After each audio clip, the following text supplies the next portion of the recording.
Soft sunlight streams into the inner chamber of a Joseon-era noble house. Sua sits in a composed posture before an embroidery frame, working with delicate precision.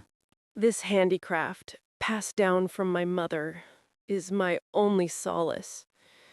When I pour my heart into a single needle, a single thread, I can forget my loneliness, if only for a moment. Yenna bursts through the door, rough footsteps. Sister, is that finished? It's the skirt I'm wearing to the magistrate's banquet tomorrow. Hurry up! I'll finish before sunset. Yenna checks the embroidery and sneers. With skills like these, my reputation stays intact. You must live like a shadow forever. Understand? Yena exits. Deep sadness crosses Sua's face. Aunt and uncle are conversing with a meal table before them. Yena sits beside them. Husband, thanks to Sua's embroidery skills, marriage inquiries for Aryana never cease. However, That's right, Mother. Sister owes this household. She's just paying her due.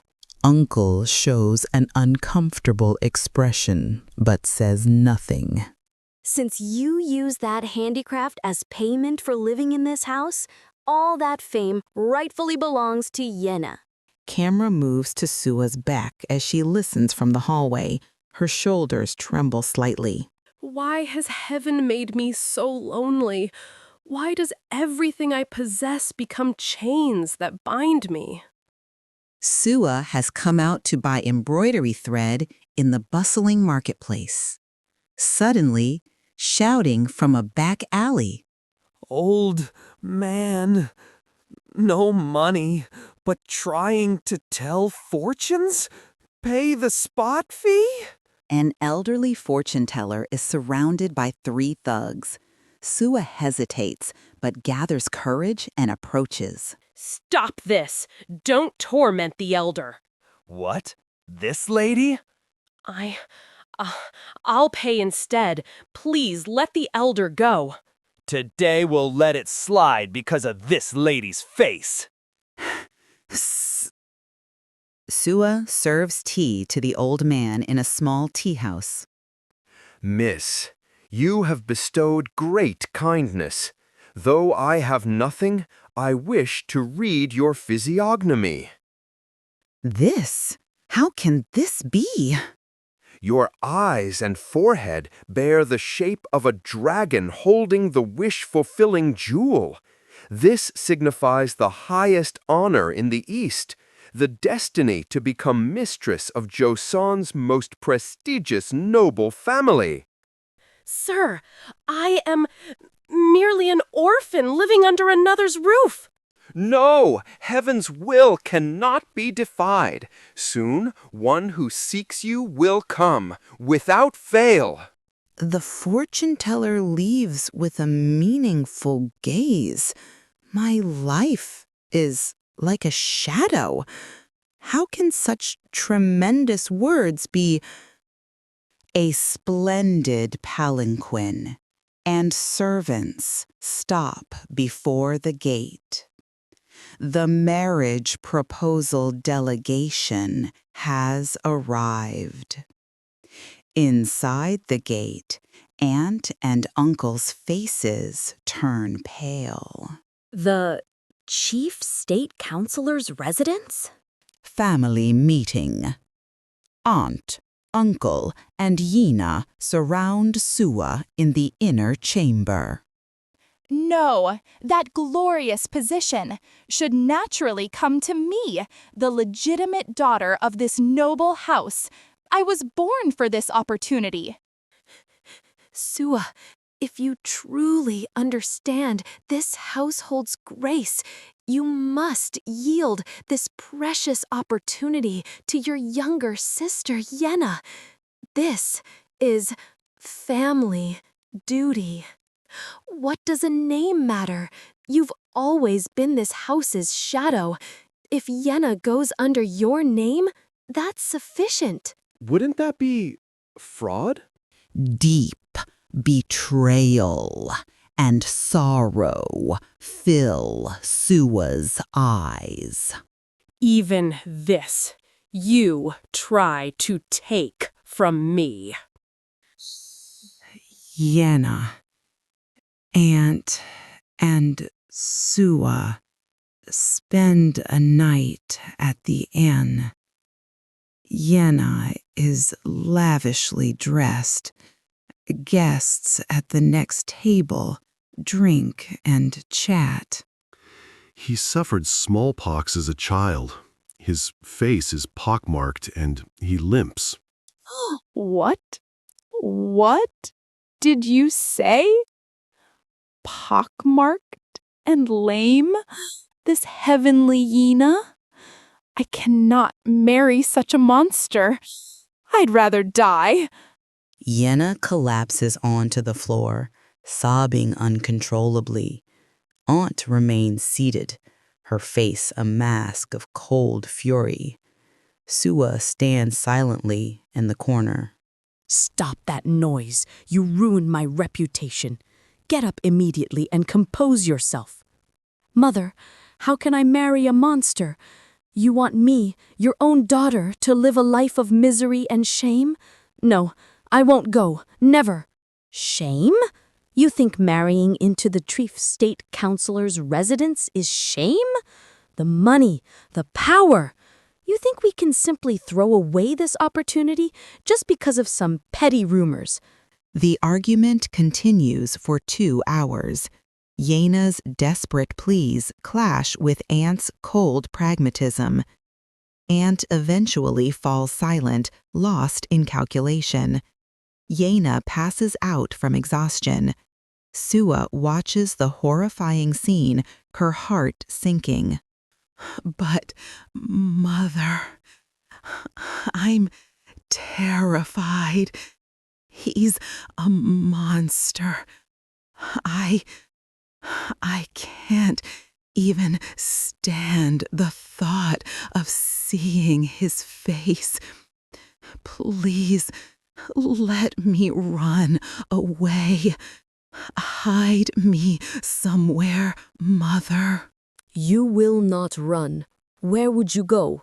Back to the poverty you fear so much. You will do your duty to this family, Yena. Yena collapses fully onto the floor, defeated. Aunt begins to tap her fingers rhythmically on the table, lost in cold calculation. Sua watches from the corner, recognizing the true monster in the room. Aunt continues her calculation, her gaze drifting toward the quiet figure of Sua. She stares at Sua for a long moment, an idea forming in her mind. Yena is silent, having passed out from exhaustion. Sua. Yena cannot be sent. But we cannot lose this opportunity either. You were destined for poverty anyway. The time has come to repay this household's grace. You will go. For the family's honor. Sister, go in my place. You're uglier than me, so you'll suit a monster. Tears flow from Sua's eyes, but the fortune teller's words resurface. I understand. I will go. A magnificent and splendid mansion. Sua descends from a shabby palanquin. Is this where I will live my entire life? Sua is escorted by the chief state counselor's elderly chief retainer. The retainer's demeanor is surprisingly respectful, not harsh. The chief state counselor's house. It's vast beyond imagination. A place like this should be covered in darkness, but it's full of light. Where is the coldness? Sua is led through the beautifully arranged inner courtyard, where servants move quietly with dignity. There are no signs of the monster or disorder she expected. She sees a young maid smile politely. This perfect order. It's eerie. Is the monster's control so absolute that even the walls must hide their breath? The rumors must have been true only about the owner. She is brought to the main room. The room is brightly lit, and a silk screen is placed in front of a chair. The scent of fine incense fills the air. Please wait here, madam. The young master will arrive soon. Suha sits stiffly, clutching her hands tightly. She notices the shadow of a person approaching the screen. The shadow is tall and straight, and the sound of his footsteps is strong and steady, not limping. Suha raises her head to see the groom. The groom is a handsome man. This cannot be. Were the rumors false? I apologize for the late introduction. Welcome, Sua. I am Lee Jae-won. You must be very tired from the long journey. No, young master. I am fine. There is much to discuss, but first, let me clarify one thing. I know what rumors brought you here. I assure you, they are all false. False? Then why did Yena run away? Why did they choose me, the substitute? I believe you are wondering why such rumors circulated and why you, instead of your sister, are here today.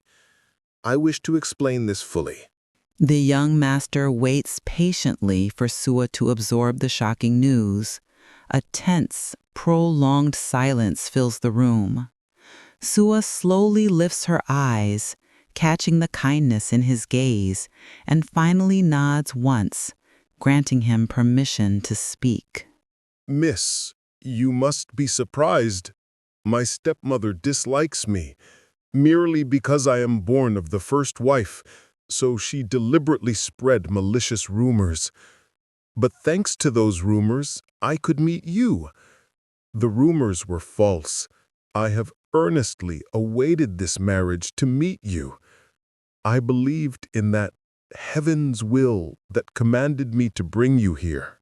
My small act of kindness brought such great destiny? Your kindness is the most precious fortune this family could ever receive. You are the joy of my life, Sua. I, who lived as a shadow, never imagined such warmth. Young master, I will serve you with all my heart and honor this house. Their wedding ceremony is depicted, a simple but heartfelt affair. Later, scenes of Sua and the young master reading together, sharing tea, and managing the household with mutual respect. The final image is Sua smiling confidently while managing the accounts. 3 years later, Sua is now the dignified wife of the chief state counselor. Servants line up to greet her. Everyone, the work of this household succeeds thanks to all your efforts. Please stay healthy and speak freely if you face any difficulties. Since Madam arrived, the energy of this house has completely changed. Everyone follows Madam. Sua's compassionate governance transforms the atmosphere of the entire mansion. She introduces a system where servants can voice their concerns, replacing fear with trust. Her reputation for fairness spreads widely. My heart is truly at peace. The prosperity of the house is rooted not in wealth, but in the sincerity of its mistress. Sua and the chief state counselor walk together through the garden, discussing household affairs as equals. Their relationship is marked by deep affection and mutual respect, visible in every gesture. They watch their grandchildren play. What brought fortune to our family was not your physiognomy, but your kind heart. The two look at each other and smile. Through the window, a beautiful garden is visible and children's laughter can be heard. Kim Residence is a ruined house. Yena aged without marrying. aunt lies ill in bed. The chief state councilor's residence is splendid and prosperous. Sewer and the chief state councilor are laughing with grandchildren. Good deeds will surely receive good rewards, and evil deeds will surely receive evil rewards. If the reward has not come, it is merely that the time has not yet arrived. Do not be impatient.